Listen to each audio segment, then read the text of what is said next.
Welcome to Class 12 Physics. Class 12 Physics for CBSE, HSC and ISC students. And this is the 66th lecture, Nuclear Force from Nuclei, Chapter 13, Nuclei. Chapter 13, Nuclei, Nuclear Force. From that chapter, we study the topic Nuclear Force as class number 66, Class 12 Physics. അപ്പോൾ ഇത് HSC, CBSE, ISC വിദ്യാർത്ഥികളുടെ physics chapter 13 ഒരു ചെറിയ ടോപ്പിക്കാണ് nuclear force. ന്യൂക്ലിയസിനകത്ത് nucleons തമ്മിലുള്ള force. Class P66. So what is nuclear force? The question is give a brief account of nuclear forces. Give a brief account of nuclear forces. Nuclear ഫോഴ്സിനെ കുറിച്ച് ഒരു ചെറിയ വിവരണം കൊടുക്കുക എന്നുള്ള രീതിയിലാണ് എഴുതിയിരിക്കുന്നത്. Since stable nucleus exists, it follows that there must be a certain force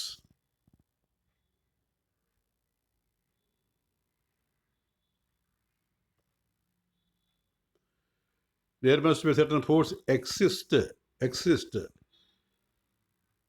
It follows there must be certain forces acting between the nucleons that bind them into the nucleus. These are called nuclear forces. The nuclear forces must be strongly attractive. അപ്പോൾ ന്യൂക്ലിയസിനകത്തുള്ളത് nucleons ആണ്. Nucleons, protons, neutrons. അപ്പോൾ നമ്മൾ ഈ protons ശരിക്കും പറഞ്ഞാൽ electro positive ആണ്. അപ്പോൾ അങ്ങനെയാകുമ്പോൾ റിപ്പൽ ചെയ്ത് ന്യൂക്ലിയസിൽ നിന്ന് പുറത്തേക്ക് പോകേണ്ടതാണ്. പക്ഷെ അങ്ങനെ പോകുന്നില്ല. എന്താണ് കാരണം? അതാണ് ആലോചിക്കേണ്ടത്. ഇപ്പോൾ ന്യൂക്ലിയസിനകത്ത് പ്രോട്ടോൺസ്, ന്യൂട്രോൺസ് ഉണ്ട്. ന്യൂട്രോൺസിന് ചാർജ് ഇല്ലാത്തത് കൊണ്ട് അവ തമ്മിൽ ഇലക്ട്രോസ്റ്റാറ്റിക് അട്രാക്ഷൻ ഇല്ലെന്ന് പറയാം. പക്ഷേ പ്രോട്ടോൺസ് അങ്ങനെയല്ല. ഇലക്ട്രോസ്റ്റാറ്റിക് റിപ്പൾഷൻ ഉണ്ടവിടെ. ഇലക്ട്രോസ്റ്റാറ്റിക് റിപ്പൾഷൻ പോസിറ്റീവാണ്. പക്ഷേ അതിജീവിച്ച് ഓവർകം ചെയ്ത് ഈ പ്രോട്ടോൺസ് എങ്ങനെ ന്യൂക്ലിയസിൽ കിടക്കുന്നു, ന്യൂക്ലിയസിൽ ഇരിക്കുന്നു, അത് ആണ് ഇവിടെ എക്സ്പ്ലെയിൻ ചെയ്യുന്നത്. അതിൻ്റെ കാരണം അവിടെ ഈ ഇലക്ട്രോസ്റ്റാറ്റിക് ഫോഴ്സിനേക്കാൾ ശക്തമായ ഒരു ഫോഴ്സ് ഉണ്ട്. ആ ഫോഴ്സിനെ വിളിക്കുന്ന പേരാണ് nuclear force. The force between nucleons inside a nucleus, that is called nuclear force. So there is a strong attractive force to overcome the electrostatic repulsion between protons. All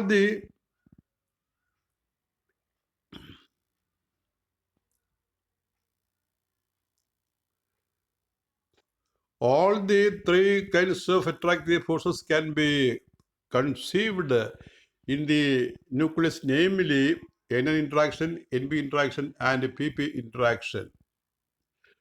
All the three kinds of attractive forces can be conceived in the nucleus, namely NN interaction, NP interaction, and PP interaction. അപ്പോൾ 3 തരം nuclear interaction ആണ് ന്യൂക്ലിയസിൽ കാണുന്നത്. ഒന്ന് neutron interaction, NN, neutron proto interaction, NP, and PP, proton interaction. അങ്ങനെ 3 തരം interaction പ്രവർത്തനം മൂലമാണ് nuclear force ഉണ്ടാകുന്നത്.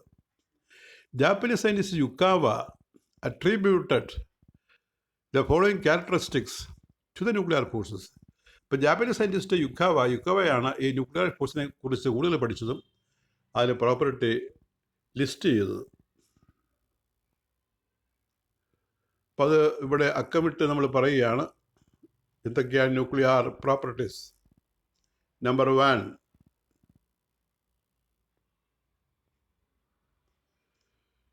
1, nuclear forces are effective only at a short range, that is of the order of 1 Fermi. That is 1 Fermi is 10⁻⁻15 meter. അപ്പോൾ ഈ nuclear force short range ആണ്. വളരെ കുറഞ്ഞ അകലം വരെ ഇതിൻ്റെ എഫക്റ്റ് ഉണ്ടാവുള്ളൂ. ആ അകലം എന്ന് പറയുന്നത് വളരെ ചെറുതാണ്. ഈ ഫെർമി എന്ന് പറയുന്ന ഈ 10⁻⁻15 മീറ്ററിൽ ഒതുങ്ങി നിൽക്കുന്നതാണ്. Number 2, nuclear forces are always charge independent. ചാർജിനെ ആശ്രയിക്കുന്നതല്ല ന്യൂക്ലിയർ ഫോഴ്സ്. ചാർജ് ആണെങ്കിൽ അതിന് നമ്മൾ ഇലക്ട്രോസ്റ്റാറ്റിക് ഫോഴ്സ് എന്നാണ് പറയുന്നത്. ചാർജിനെ ആശ്രയിക്കുന്ന ഫോഴ്സ് അല്ല nuclear force. The nuclear forces acting between 2 protons or between 2 neutrons or between a neutron and a proton is the same. അപ്പോൾ ന്യൂട്രോണും തമ്മിൽ പ്രോട്ടോണും തമ്മിൽ അല്ലെങ്കിൽ ന്യൂട്രോണും പ്രോട്ടോണും തമ്മിലുള്ള ഫോഴ്സ് സെയിം ആയിരിക്കും. Nuclear force is the same. It follows that nuclear forces are of non electric in nature. അപ്പോൾ ഇത് electrical സ്വഭാവമുള്ള force അല്ല ന്യൂക്ലിയർ ഫോഴ്സ്. കാരണം ന്യൂട്രോണും പ്രോട്ടോണും തമ്മിലുള്ള ഫോഴ്സ് സെയിം ആണ്. Number 3, nuclear forces are strongest non forces in the nature. ഈ പ്രകൃതിയിലെ, ഈ ലോകത്തിലെ ഏറ്റവും ശക്തമായ ഫോഴ്സാണ് ന്യൂക്ലിയർ ഫോഴ്സ്. നമുക്കറിയാം ഇലക്ട്രോസ്റ്റാറ്റിക് ഫോഴ്സ് ഉണ്ട്, ഇലക്ട്രോമാഗ്നറ്റിക് ഫോഴ്സ്, അതുപോലെ തന്നെ ഗ്രാവിറ്റേഷണൽ ഫോഴ്സ് ഒക്കെ ഉണ്ട്. അതിലൊക്കെ വെച്ച് ഏറ്റവും സ്ട്രോങ് ആയിട്ടുള്ളൊരു ഫോഴ്സാണ് ന്യൂക്ലിയർ ഫോഴ്സ്. അത് ഷോർട്ട് റേഞ്ചിലാണെന്ന് മാത്രം, കുറച്ച് അകലത്തിൽ മാത്രം പ്രവർത്തിക്കുന്ന ഒരു ഫോഴ്സാണ് nuclear force. Number 4, nuclear forces have saturation property. ഈ ന്യൂക്ലിയർ ഫോഴ്സിന് സാച്ചുറേഷൻ പ്രോപ്പർട്ടി ഉണ്ട് എന്ന് പറഞ്ഞാൽ അത് തൊട്ടടുത്ത ന്യൂക്ലിയസിനെ മാത്രമേ അട്രാക്റ്റ് ചെയ്യുകയുള്ളൂ. അതിന് പുറത്തുള്ള ഈ ന്യൂക്ലിയസിനെ അതിനെ അട്രാക്റ്റ് ചെയ്യില്ല. അതാണ് സാച്ചുറേഷൻ പ്രോപ്പർട്ടി എന്ന് പറയുന്നത്. Nuclear forces have saturation property.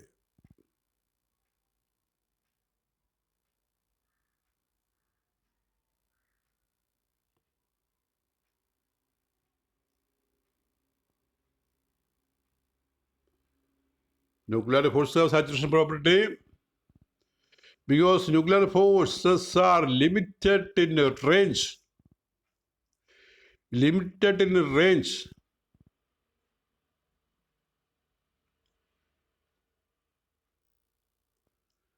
Each nucleon interacts with only a limited number of nucleons. Nucleons nearest to it. This effect is referred to as saturation of nuclear forces. അപ്പോൾ nuclear force തൊട്ടടുത്ത nearest ആയിട്ടുള്ള ചില ന്യൂക്ലിയോസിനെ മാത്രമേ attract ചെയ്യുകയുള്ളൂ, അകലെയുള്ളതിനെ attract ചെയ്യത്തില്ല. തൊട്ടടുത്തതിന് ഇപ്പോൾ ഒരു short റേഞ്ചിൽ അകത്തുള്ള ന്യൂക്ലിയസിന് മാത്രമേ ഇത് ഒരെണ്ണം അട്രാക്റ്റ് ചെയ്യുള്ളൂ. അപ്പം ഈ ഒരു പ്രോപ്പർട്ടിയെ വിളിക്കുന്ന പേരാണ് സാച്ചുറേഷൻ പ്രോപ്പർട്ടി. അപ്പോൾ എല്ലാ ന്യൂക്ലിയോണിനെയും ഒരു ഗിവൺ ന്യൂക്ലിയോൺ അട്രാക്റ്റ് ചെയ്യത്തില്ല, സമീപത്തുള്ളതിനെ മാത്രം അട്രാക്റ്റ് ചെയ്യുക, ഒരു പ്രത്യേക റേഞ്ചിനുള്ളിലായിരിക്കണം. അപ്പോൾ അതിന് ക്വസ്റ്റ്യൻ ഇതാണ്. Question number 1, nuclear force are saturated. Why? ഇപ്പം മോളിക്കുലർ സെൻറ്റൻസ് ആണ്. Write a note on nuclear forces. Nuclear ഫോഴ്സിനെ കുറിച്ച് നോട്ട് എഴുതുക. നമ്മൾ ഈ 4-5 പോയിന്റ് സഹിതം എഴുതിയ കാര്യമാണ്. ഇനി അടുത്തൊരു പ്രധാനപ്പെട്ട ക്വസ്റ്റ്യനാണ് ഐൻസ്റ്റീൻസ് മാസ് എനർജി റിലേഷൻ. വളരെ ഇമ്പോർട്ടൻ്റ്, നമ്മൾ എല്ലായിടത്തും കേൾക്കുന്നതാണ്. ഞാൻ നേരത്തെ ഒന്ന് പറഞ്ഞു കഴിഞ്ഞു. ഐൻസ്റ്റീൻസ് മാസ് എനർജി റിലേഷൻ പ്രസിദ്ധമായ ഇക്വേഷനാണ്. അതിനെ principle of mass energy equivalence എന്ന് പറയും. ഇതാണ് ആ ഫേമസ് ഇക്വേഷൻ. ഈ എംസി സ്ക്വയർ ഡെക്കറേറ്റീവായിട്ട് നമ്മൾ കാണിച്ചിരിക്കുകയാണ്. ഈ MC square is the energy, M is the mass, and speed of light in vacuum. C is the speed of light in vacuum, which is a constant 3 × 10⁸ meter per second. This is a famous mass energy relation, is mc square. It is also called the principle of mass energy equivalence. Principle of mass energy equivalence. Mass energy relation is mc square.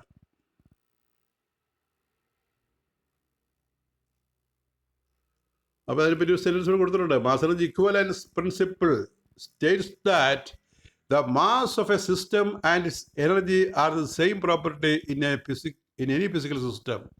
മാസും energy ഒരേ പ്രോപ്പർട്ടിയാണ്. Mass energy ആക്കാം, എനർജിയെ മാസാക്കാം. രണ്ടും തുല്യമായിട്ട് ഇൻ്റർ convertible ആണ്.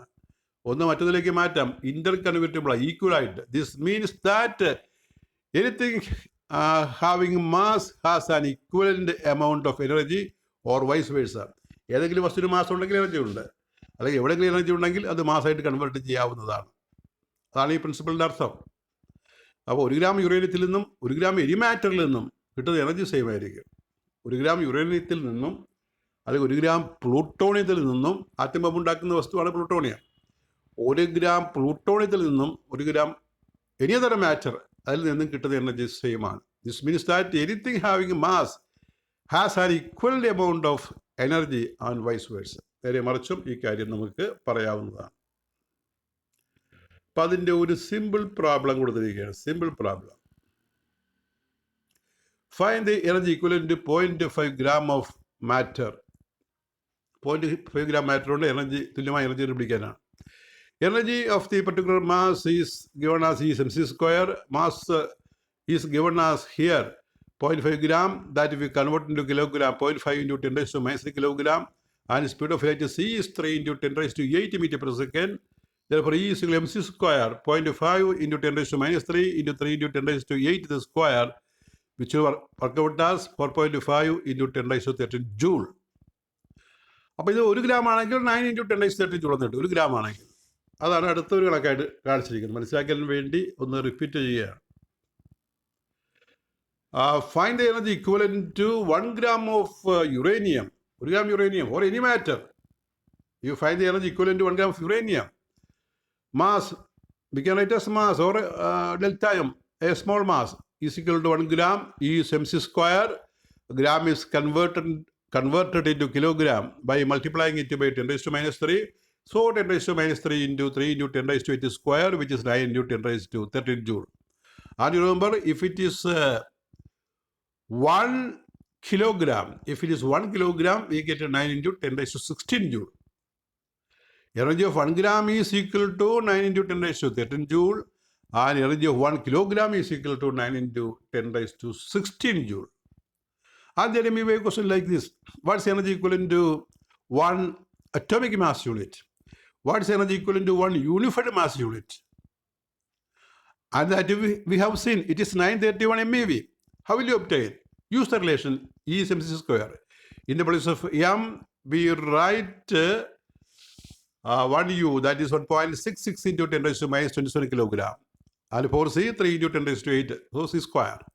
3 into 10 raised to 8 square. Calculate and convert that into MeV by dividing it by 1.6 into 10 raised to minus 13. You remember, you apply E is mc square. M is 1.66 into 10 raised to minus 27. C is 3 into 10 raised to 8 meter per second. Find the equivalent energy, that is in joule, and joule can be converted into MeV by dividing it by 1.6 into 10 raised to minus 13. Then the answer is 931 MeV. That we have seen. That is all with our 66th lecture. We continue our class. Thank you very much.